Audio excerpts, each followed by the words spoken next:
Kwanza leo siku yangu ya kuzaliwa nitakuwa nasherehekea nyumbani na ndugu zangu mayatima na watoto ambao hali zao ngumu, ili tuweze kujenga faraja na Mungu atufungulie riziki zaidi. Natamani pia na wengine wangalikuwa kama wewe. Umekuwa mfano mkubwa sana. Je, haya mawazo ya kwamba kuwa tofauti, kuwa unaifundisha jamii katika mambo mbalimbali, nani anakupa hasa? Manake hata sisi wengine tunakuwa tunastaajabu, sio? Unajua, unapokuwa na familia bora ama unapokuwa na viongozi bora ndio ambao wanawaza vitu ambavyo ni tofauti.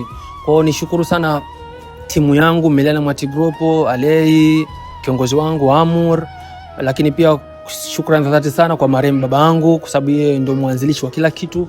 Wote walitangulia kufanya hivi vitu. Kwa hiyo mimi nipo kwa ajili ya kuendeleza na kuboresha zaidi. Hongera sana na Allah mlaze mahala pema baba kwa alipo, amsamehe madhambi yake. Sisi tuseme shukrani hadi siku nyingine inshallah sana.